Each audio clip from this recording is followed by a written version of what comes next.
اسلام کے دامن میں سب سے زیادہ کربلا بلند ہے. وجہ کیا ہے؟ وہ فرماتے ہیں اس کی وجہ یہ ہے بحر حق در خاک و خون گلدید اس. بحر حق حسین ابن علی کا وجود، وہ حق کی ذات، بحر حق در خاک و خون گلدید اس. حسین ابن علی کا خون، فرزند زہرا کا خون اور کربلا کی خاک، وہ ایک ہو گئی. فرماتے بحر حق در خاک و خون گلدید اس، پس بنائے لا الہ گردید اس. پس سلام ہو حضرت اقبال کو. فرمایا پس اس وجہ سے وہ لا الہ کی بنیاد پر. میں کہوں گا مسلمانوں سے، لا الہ تو پڑھ لیا، اب لے مزہ تاثیر کا. لا الہ تو پڑھ لیا، اب لے مزہ تاثیر کا. لا الہ کی تہ کے نیچے خون ہے شبیر کا. لا الہ تو پڑھ لیا، اب لے مزہ تاثیر کا. لا الہ کی تہ کے نیچے خون ہے شبیر کا. لا الہ کے پڑھنے والوں لا الہ سے پوچھ لو، لا الہ کے پڑھنے والوں لا الہ سے پوچھ لو. لا الہ تو بچ گیا، گھر لٹ گیا شبیر کا. بس کیسے وَإِذِ ابْتَلَىٰ مومنین، یہی پیغام ہے آج کی مجلس کا. یہی پیغام دینا چاہتا ہوں. کیا کربلا کیا پیغام دیتی ہے ان تکالیفوں سے جو خدا کی راہ میں ہو.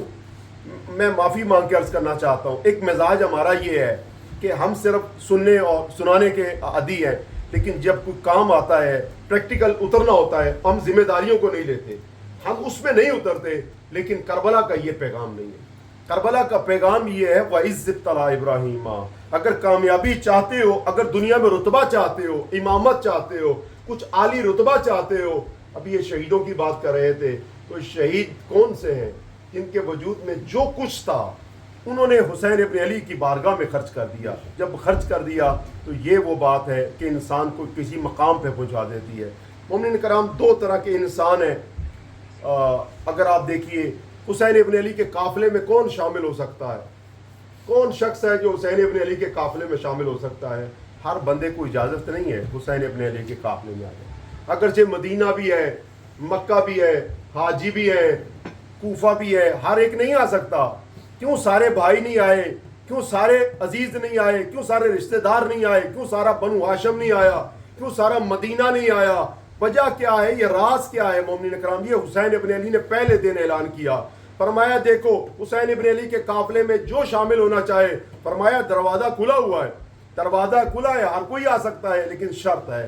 فرمایا جب مکے سے چلنے لگے، فرمایا من کانا بازلن فینا موجتہ. دیکھو اگر کوئی اپنا موجہ خدا کی راہ میں قربان کرنا چاہتا ہے، جانتے ہو موجہ کسے کہتے ہیں؟ یہ جو دل ہوتا ہے، دل، اس کے اندر جو خون گردش کرتا ہے اسے موجہ کہتے ہیں. فرمایا من کانا بازلن موجتہ علی لقاء اللہ فلیرحل معنا. وہ میرے ساتھ چلے. اللہ کی راہ میں جو اپنا خون بہانا چاہتا ہے وہ میرے ساتھ چلے. اور جو اللہ کی راہ میں اللہ کے مسجدوں سے، مدرسوں سے اور کعبے سے جو مال لینا چاہتے ہیں وہ حسین ابن علی کے ساتھ چل ہی نہیں سکتے ہیں. مومنین کرام، وہ لوگ چل سکتے ہیں. اگر آپ دیکھیے، میں آپ کی خدمت میں عرض کرنا چاہتا ہوں، جو زیارت اربعین ہے، زیارت اربعین کے جو جملے ہیں اس پہ آپ توجہ کیجیے گا. زیارت اربعین کے کیا جملے ہیں؟ زیارت اربعین آج کے دن جو پڑھی جاتی ہے زیارت، وہ کون سی ہے؟ اس میں جملے لکھے ہوئے ہیں. چھٹے امام جعفر صادق فرماتے ہیں، درود پڑھیے.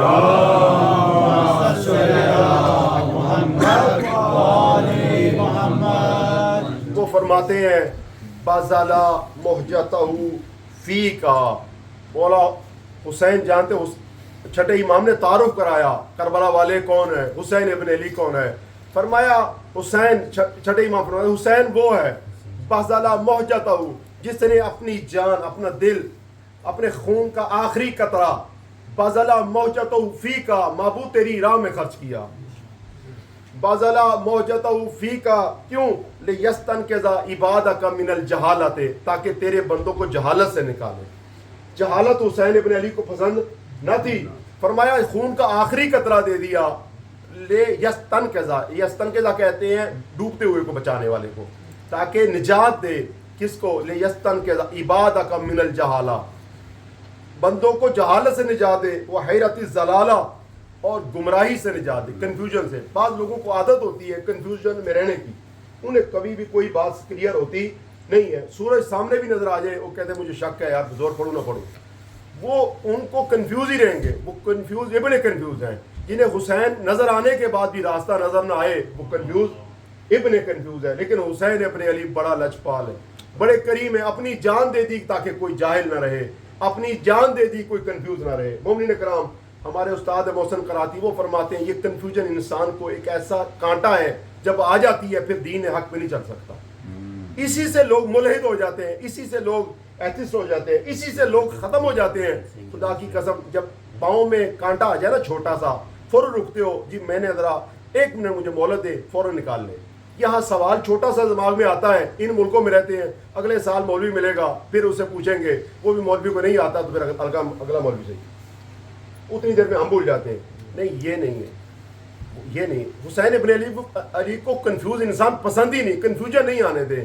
جس طرح سے آپ نے طبیبوں کے نمبر رکھے ہیں, اللہ تعالیٰ سلامت رکھے, ہمارے ڈاکٹروں کو نمبر رکھے ہوئے ہیں, آپ نے ان سے پوچھ لیں ڈاکٹر صاحب ہمیں یہ بیماری ہے. اسی طرح سے جو معالج دین ہیں ان کے بھی نمبر رکھیں. کبھی سوال مشکل پیش آتی ہے, کہیں کنفیوژن آتی ہے تو اس کو فوری طور پہ حل کریں. بازلا فی کا محجتہ لیستن کے عبادہ من الجہالہ, تاکہ بندوں کو جہالت سے نکالیں. اور فرمایا کن انہوں نے جو ہے وہ حسین ابن علی کے مقابلے پہ آئے. مومن بس ختم ہوگی, اتنا ہی میں نے جو عرض کرنا تھا. کون آیا حسین ابن علی کے مقابلے پہ؟ فرمایا زیارت اربعین میں فرمایا وقد توازر علیہ, حسین ابن علی کے مقابلے میں وہ آیا من غرت الدنیا, جسے دنیا نے دھوکہ دیا. خدا کی قسم دنیا کی عادت یہ ہے دھوکہ دیتی ہے. دنیا سج کے آتی ہے. یہ جو جسے ہم جوان سمجھتے ہیں وہ جوان نہیں ہوتی. وہ امیر المومنین نے فرمایا وہ کوڑی کی مریضہ ہے جیسے تم جوان سمجھتے ہو. وہ جسے دور سے بندہ دیکھتا ہے کہتا ہے یہ تو ایک جوان ہے, جوان عورت نہیں ہوتی. فرمایا وہ ایک کوڑی کی مریضہ ہے اور اس کے ہاتھ میں روسٹ نہیں ہوتا. امیر المومنین فرمایا وہ خنزیر کی انتڑیاں ہیں جسے وہ روسٹ کر کے لائی ہے, خود بیوٹی پارلر سے ہو کے آئی ہے, اور ہمارے جیسا انسان دھوکے میں آ جاتا ہے. بس یہی دنیا ہے, یہی دھوکہ ہے, یہی دنیا ہے. اور اس نے دھوکہ دیا ہے اور دھوکہ دینا ہے. یہ دنیا کسی کے ساتھ نہیں رہتی. یہ خوبصورتیاں, یہ کون سا دھوکہ ہے, کون سی خاتون ہے؟ یہ خاتون جو بازاروں میں پھرے یہ نہیں, یہی خوبصورتیاں, یہی ہماری جاب, یہی وہ خاتون ہے جو ہمیں دھوکہ دیتی ہے. اور من غرت الدنیا, جس نے دھوکہ دے دیا دنیا نے, فرمایا وبا حظہ, تو پھر انہوں نے کیا کیا, انہوں نے پھر اپنا داؤ پہ لگا دیا. حظہ سارا سرمایہ, دنیا نے دھوکہ دیا. انہیں ایک وعدہ دیا گیا, ایک وعدے پہ کہ شہر رے کی حکومت ملے گی. وبا حظہ بعزلل الادنی, ایک معمولی حقیر شے کے بدلے اپنی سرمایہ آخرت دنیا, خسرت دنیا والا آخرہ ہو, سب کچھ دھوکے پہ لگا دیا. فرمایا وشرا آخرت ہو, اور آخرت کا سودا کیا بثمن الاوکس, ایک گھاٹے کے بدلے میں, گھاٹے کے بدلے میں. اور مومنین اکرام زیارت اربعین کے جملے یہی, کون ہے حسین ابن علی کے ساتھی؟ فرمایا اللہم ثبت لی قدم صدق, معبود میرے قدم تو جو ہے نا وہ باقی رکھنا. یہ دعا کے جملے ہیں, یہیں سے ربط مسائب میں دینا چاہتا ہوں. آئیے حسین ابن علی کی بارگاہ میں کوئی بھی آتا, حسین رد نہیں فرماتے. جو کوئی خواہش لے کے آتا حسین اگر کسی نے کہا مولا میں نے جانا ہے تو آپ نے فرمایا نہیں, کبھی اسے روکا نہیں. اگر جانے کے لیے بھی اس نے کہہ دیا تو فرمایا جا, تو جنت کی بھی پرواہ نہیں کرنا. تو جو ایسا سخی لجپال ہو, اگر کوئی حسین کا دامن چھوڑ کے بھی جانا چاہے حسین اس کو رد نہیں کرتے. تو خدا کی قسم یہ حسینیے, یہ امام بارگاہ, یہ مجالس, یہ دامن حسین ہے. میں آپ کی خدمت میں عرض کروں, وہ حور تھا جو قدموں میں گرا, لیکن آج کے گناہ گار کہاں گریں گے؟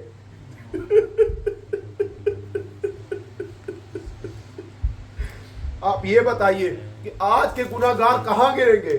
وہ حور تھا جس نے قدموں پہ گرے, اور مولا فرمایا حور اپنا سر اٹھاؤ, دیکھو کون ہو. کہا نہیں, جب تک آپ معاف نہیں کریں گے میں سر نہیں اٹھاؤں گا. آج کہاں پر ہم اپنا سر جھکائیں, کہاں پر آئے اور گڑ گڑائے کہ مولا ہم نہیں جائیں گے جب تک آپ ہمیں معاف نہیں کریں گے. وہ جگہ کون سی ہے؟ وہ یہ مجلس حسین ابن علی ہے, وہ یہ حسینی ہے, وہ امام بارگاہ. مومنین کرام, یہ اربعین کے ایام ہے, وہ سلام کچھ شہداء کو عرض کریں اور آپ سے میں اجازت چاہوں. دیکھیں مختلف مجالس ہوتی ہیں اور کچھ مجلسیں ہمارے آئمہ نے پڑھی ہیں. اس سے بڑھ کے کیا ہے کہ ایک امام مجلس پڑھے اور ہم سب سنیں تو آئیے میں امام زمانہ نے کچھ سلام پڑھے شہداء کربلا پہ، انہیں عرض کرنا چاہتا ہوں۔ امام فرماتے ہیں السلام علیکہ یا بطر الموتور، میرا سلام ہو اس شہید بزرگوار پہ جو تک و تنہا رہ گیا۔ فرمایا میرا سلام ہو اس شہید بزرگوار پہ جو تک و تنہا رہ گیا۔ پھر فرمایا السلام علی المظلوم بلا ناصر، فرمایا میرا سلام ہو اس شہید پہ جو بغیر مددگار کے رہ گیا۔ بس ایک تلے پہ کھڑے ہو گئے، جا کے آواز دی حل من ناصر ینصرنا، ہے کوئی جو میری مدد کو آئے؟ اور فرمایا حل من مغیث یغیثنا، ہے کوئی میرے استغاثے کو سنے؟ جب کوئی آواز نہیں آئی تو پھر ایک عجیب آواز دی، فرمایا حل من ذاب یذب عن حرم رسول اللہ، کوئی ہے جو نبی زادیوں کی چادر کو بچائے؟ اجرکم اللہ اجرکم اللہ اجرکم اللہ ارباب ادا۔ فرمایا السلام علی قتیل الادیاء، ہمارا سلام ہو جنہیں مجہول النسب لوگوں نے قتل کیا۔ اور پھر فرمایا السلام علی الاجساد العاریات، وہ سلام ہو جنہیں کفن نہیں ملا لیکن کربلا کی خاک ان کا کفن بنی۔ اور پھر فرمایا السلام علی دماء السائلات، فرمایا غسل کی بات کرتے ہو، امام نے فرمایا میرا سلام ہو ان شہیدوں پہ جن کو ان کے خون ہی ان کا غسل بن گیا۔ فرمایا السلام علی رؤوس المشعلات، فرمایا میرا سلام ہو ان سروں پہ جو نوکے نیزہ پہ بلند کیے گئے۔ ایک سلام پڑھتے پڑھتے ایک عجیب سلام کیا، فرمایا میرا سلام ہو ان رخساروں پہ۔ سنو گے ارباب آپ زیادہ زحمت نہیں دینا چاہتا، آوازوں کو بلند کیجئے گا کہ میرا سلام ہو ان رخساروں پہ جن کے رنگ بدلتے رہے، کبھی شمر کے تماچوں سے سرخ ہوئے، کبھی نیلے پڑے اور کبھی یہ رنگ سیاہ ہو گئے۔ اجرکم اللہ۔ آئیے ایک سلام کریے اس بی بی پہ جسے زندان شام کی قید کھا گئی۔ اجرکم اللہ اجرکم اللہ اجرکم اللہ۔ روتے بھی جاؤ ارباب ادا، دعائیں بھی مانگتے جاؤ، ہمارا سلام ہو ارباب ادا اس قافلے پہ جسے جب رہائی ملی ہے تو ارباب ادا وہ دیکھتے رہے کہ زندان شام کا راستہ کس طرف ہے۔ سنو گے ارباب ادا، ایک مرتبہ یزید لعین نے سید سجاد کو بلایا اور جب آئے تو کہا ہم چاہتے ہیں کہ آپ کو رہائی دے۔ امام نے فرمایا میں اپنی پھوپھی سے پوچھ کے بتاؤں گا۔ آپ دیکھیے کہ جناب سیدہ زینب کے پاس آئے اور سارا واقعہ عرض کیا۔ آپ نے فرمایا بیٹا ہماری 3 شرطیں ہیں۔ دیکھیں شرطیں کون رکھتا ہے؟ شرطیں وہی رکھتا ہے جو جیت جاتا ہے۔ جیتی ہوئی زینب جو ہے وہ شرطیں رکھ رہی ہے، اور شرطیں کیا رکھی سنو گے۔ پہلی شرط کہا بیٹا جب سے کربلا کا واقعہ ہوا ہے ہم اچھے طریقے سے روئے نہیں ہیں، ہم اچھے طریقے سے روئے نہیں ہیں، ہمیں ایک مکان دیا جائے۔ اچھا مکان میں کیا کرنا ہے؟ کہ میں چاہتی ہوں کہ اس مکان میں گریہ کروں، اپنے بھائی پہ آنسو بہاؤں، اور دوسرا تبرکات جو لوٹے گئے وہ واپس کیے جائے، اور تیسرا ہمارے جانے کے سفر کا اہتمام کیا جائے۔ بس ایک مکان دیا گیا ارباب ادا۔ وہاں پر مکان کیا تھا، سب بیویاں آ گئیں، اور اب ایک بی بی اب میں بتاؤں کیسے ان بیویوں کا مجلس کیسے بتاؤں۔ یہ تو خوش نصیب ہے ایک ذاکر بیٹھتا ہے آپ کو ڈیٹیل سے بتاتا ہے، لیکن وہ جو پہلی مجلس ہوئی نا، جتنے جو پہلی مجلسیں ہوئی ہیں وہ اتنی ڈیٹیل سے نہیں ہوئی، وہ مختصر ہوئی۔ سید سجاد جب روتے تھے نا تو ایسے نہیں تھے، وہ ایک پانی کو دیکھتے تو رو پڑتے۔ لوگ پوچھتے فرزند رسول آپ رونے لگ گئے؟ فرماتے کیف اشرب وقد قتل بی عطشان، فرمایا اس پانی کو میں کیسے پیوں، میرا بابا پیاسا مارا گیا۔ کوئی زیادہ نہیں، کسی کو اجازت نہیں تھی سید سجاد سے ملے۔ مدینے کے جب مدینے میں بھی آ گئے نا تب کی بات کرو، اجازت نہیں، ایک بندہ کھانا لے کے آئے کہ فرزند رسول کھانا کھا لیجئے، آپ وہی مجلس برپا کرتے، آنکھوں پہ آنسو آ جاتے۔ کوئی پوچھتا فرزند رسول میں نے تو بس کہا کھانا کھا لے، فرماتے کیف آکل وقد قتل ابی جوان، ارے کھانا کیسے کھاؤں میرا بابا بھوکا مارا گیا۔ اجرکم اللہ اجرکم اللہ۔ ارباب کیسے مجلس اذا برپا ہوتی تھی؟ مجلس اذا ایسے برپا ہوتی، ساری بیویاں بیٹھ گئی، ایک بیوی اٹھتی آواز دیتی کہتی واس کرا، ساری بیویاں رونا شروع کر دیتی، اور کچھ دیر کے بعد ایک بیوی اٹھتی کہتی واہ اکبرا، پھر گریا شروع ہو جاتا، اور کوئی کہتی واہ عباسا، گریا شروع ہو جاتا، اور جب رو رو کے سب رک جاتے تو ایک بیوی آواز دیتی واہ حسینہ، اجرکم اللہ اجرکم اللہ۔ حسینہ کی آواز بلند ہوتی، رونا شروع ہو جاتا، تبرکات واپس آئے، تبرکات ملنے لگے۔ سب سے پہلے گٹری آئی جس میں چادریں تھیں، سنو گے ارباب ادا، ایک چادر نکالی، دیکھی چادر کس کی ہے، کہا بہن ام کلثوم یہ چادر آپ کی آ گئی۔ پھر چادر نکالی، کہا بھابھی فروا یہ چادر آپ کی ہے۔ ایک ایک چادر ساری بیویوں کو تقسیم ہوتی رہی۔ سنو گے ارباب ادا جو رونے کے لیے آئے ہیں، ایک چھوٹی سی چادر رہ گئی جس کے بعد سب نے زندان شام کی طرف دیکھا۔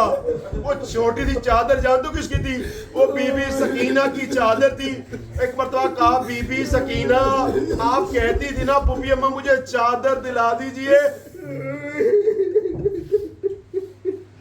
اجرکم اللہ اجرکم اللہ۔ دیکھیے جو چادر چھننے کا واقعہ عرض کروں جناب سکینہ کا، ہمارے استاد فرماتے ہیں کہ جناب سکینہ خود نقل کرتی ہے کہ میں جب شام غریبہ میں جب چادریں لوٹی گئی نا تو یہ لین چادر ہاتھ سے نہیں کھینچتے تھے، یہ نیزے سے کھینچتے تھے، اور ایک لین نے جناب سکینہ کی چادر کو نیزے سے کھینچنا چاہا، کہا میں چھوٹی تھی وہ مرد تھا، میں نے اپنی چادر کو بڑی مضبوطی سے تھام لیا، لیکن اس لین نے نیزے سے چادر کو کھینچی اور چادر میری اتر گئی اور لوٹ شروع ہو گئی۔ میں ایک جگہ پہ بیٹھ گئی، اپنا سر کو چھپایا اور میں دیکھتی رہی، گھوڑوں کی ٹاپوں کی آواز ہے اور لوٹ کی آواز ہے۔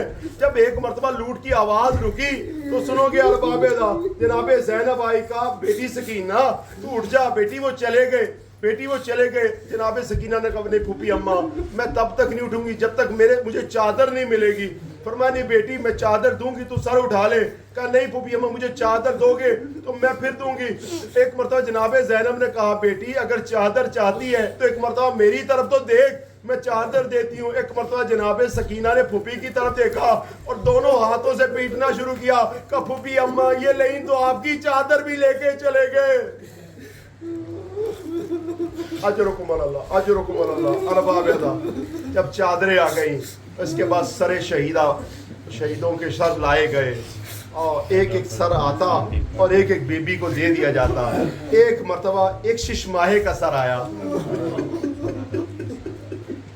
ایک شش ماہے کا سر آیا، ایک بی بی آگے بڑھی یہ سر مجھے دے دو یہ لال میرا ہے، اور اس کے بعد ایک 13 برس کے بچے کا سر آیا، ایک بی بی آگے بڑھی کہ یہ سر مجھے دے دو۔ سنو کہ ارباب ایک مرتبہ 18 برس کے جوان کا سر آیا، ایک بی بی آگے بڑھی کہ یہ سر مجھے دے دو۔ پھر 32 برس کے جوان کا سر آیا، جناب ام کلثوم آگے بڑھی ایک سر یہ سر مجھے دے دو۔ ایک سر آیا ساری بیبیاں کھڑی ہو گئی، جناب زینب نے کہا یہ میرے ماں جائے گا سر، یہ سر مجھے دے دو۔ ارباب ادا سنو گے کہ یہ سر مجھے دے دو۔ سر لیا، جانتے ہو امام زین العابدین نے جب سر لیا تو کیا کیا؟ جس وقت بے اجازت امامت امام نے دفنایا اپنے بابا کو دفنایا تو جانتے ہو کربلا میں جیسے دفنایا تھا تو بنا سر کے لاشا تھا، بنا سر کے لاشا تھا۔ امام کے دل میں حسرت تھی کہ میں اپنے بابے کے چہرے کو چوموں، لیکن وہ بنا سر کے لاشا تھا، حسرت سینے میں رہ گئی، حسرت پوری نہیں ہوئی، روتے رہے حسرت نہیں پوری ہوئی۔ ایک مرتبہ باپ کو دفنایا، حسرت رہ گئی، اب جب سرے باپ کا سر آیا تاریخ کہتی ہے وضع فہمہ علی لحیہ شریف، ایک مرتبہ سید سجاد نے اپنے لب کٹی ہوئی رگوں پہ رکھے اور ایک مرتبہ بوسا دے کے کہا بابا یہ کیا حالت بنا رکھی ہے۔ سنو کہ ارباب ادا یہ وہ سر نہیں تھا جسے کاٹا گیا تھا، یہ وہ سر ہے جو ہولی کے تندور سے گزر چکا ہے، یہ وہ سر ہے جسے شام کے بازار پتھر پڑ چکے ہیں۔ سنو کہ میرا بارہواں امام فرماتا ہے میرا سلام ہو اس شہید بزرگوار پہ کہ جس کے لبوں پہ ظلم کی چھڑی چل چکی۔ اجرکم اللہ، یہ وہ سر ہے جس کے لبوں پہ ظلم کی چھڑی چل چکی ہے، یہ وہ سر ہے جس پہ پتھر پڑ چکے ہیں، یہ وہ سر ہے جو 40 دن نوکے نیزہ پہ رہ چکا ہے۔ ارباب ادا سر سب کے آئے، اور میں عرض کروں 2 سر آئے، ہر بیوی سر کو لیتی گئی، لیکن 2 سر آئے اور راوی کہتا ہے ان کو لا کے رکھ دیا گیا، ان کو کوئی لینے والا نہیں تھا، ان کو کوئی رونے والا نہیں تھا۔ ایک مرتبہ کہہ رہے میں نے پوچھا کیا ان بچوں کی ماں جل کے مر گئی ہے یا کربلا میں رہ گئی ہے؟